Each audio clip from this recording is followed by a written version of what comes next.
Hi guys, my name is Sabrina, and today I'll be talking about why people pleasing will literally never work.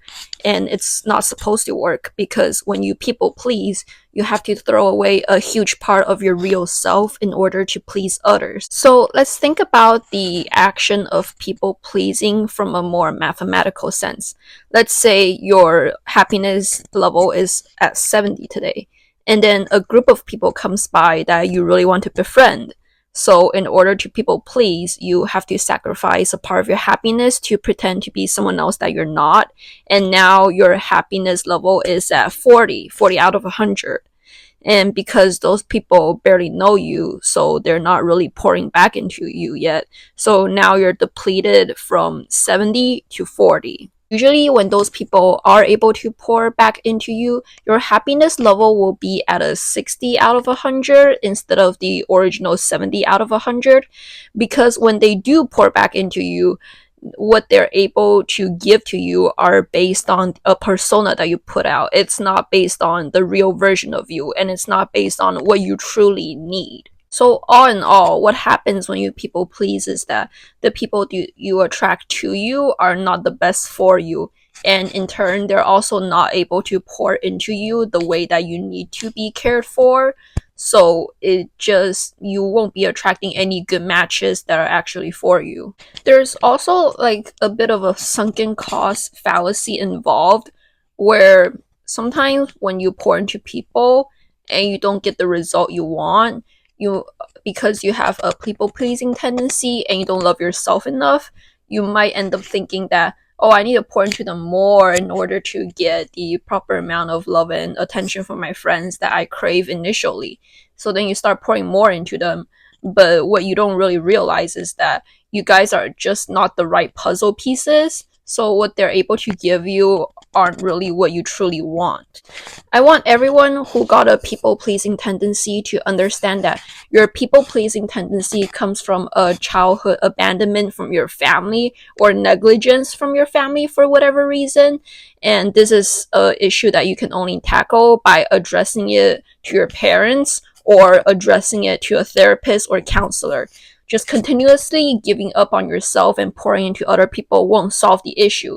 And it's also, you need to realize that just because someone else neglected you and just because someone else abandoned you doesn't mean you have to abandon yourself and do the same to yourself. And if you find yourself in a cycle of constant people pleasing and neglecting yourself while never getting your needs met, you need to realize that the definition of madness is doing the same things over and over and over again while expecting different results. So, in order to truly stop your people pleasing tendencies, you need to realize a few things.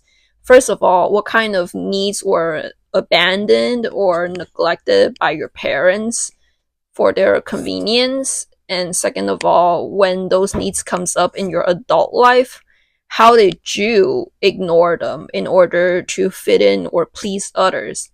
And third, what it is that you can do right now to get those needs met, whether that's through a friend or through yourself or through any other means. And the most difficult part is that sometimes when you're so used to feeling abandoned and neglected, and when certain needs comes up, you don't even realize that that is a need from you because you're so used to that not being fulfilled. So, for example, let's say something traumatic kind of happens, and you're someone who really need words of affirmation during those times to hear that, oh, you're gonna be okay, you'll be fine, or you're doing great right now. But because of reasons, you surrounded yourself with people that don't really give words of affirmations.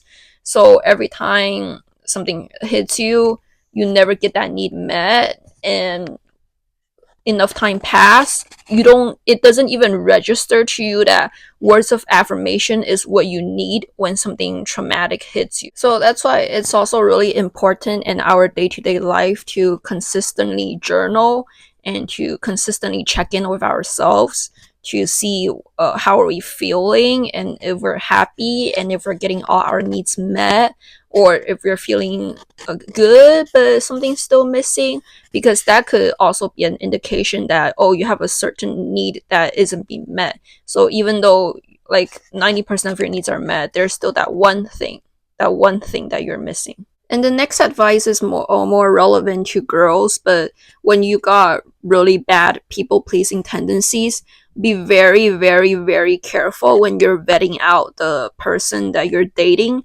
because chances are you'll attract a narcissist very, very easily. So, what usually happens is narcissists, especially the really experienced ones, they're very good at spotting out who is like an overgiver and who kind of just goes along what they want, and who don't really have a good sense of boundaries, and they will keep saying yes no matter what. And what happens is the narcissist will usually come off super nice, and they will be reciprocative in the beginning to show that the people pleaser that, oh, what they're doing will be reciprocated from the narcissist, and the people pleaser, knowing that their method is working and they're finally getting back the love that they deserve through people pleasing, they'll become glued to the narcissist and their method of love bombing. But then, as the relationship develops, the narcissist will grow cold and they will draw back from the people pleaser. And the people pleaser will start thinking, oh, am I doing something wrong? Do I have to give more to that person? Am I not doing something right? And in turn, they will start pouring into the narcissist even harder. And then the narcissist, in order to feed into that cycle of what the people pleaser is doing, they'll continue to draw back and maybe give a tiny bit of breadcrumb of what they used to give the people pleaser in order to give the people pleaser false hope. This is an extremely, extremely, extremely dangerous cycle to fall into, because the narcissist's appetite is an endless, bottomless pit. They'll never be satisfied because they don't know how to give that satisfaction to themselves. So they constantly need to draw from people around them. So they will only take from you and not give anything back. And the people pleaser will fall into a cycle of constantly being drained and being validated for their subconscious beliefs that stem from childhood, that they'll always be abandoned, they'll always be neglected, and they will always have to do more in order to get a crumb of the attention. So, no matter what happens, no matter how you feel at the moment, it is very, very crucial to fix your people pleasing tendencies in order to attract people that are as loving, as caring, as nurturing as you are. So, you'll finally be properly poured back into in the way that you deserve.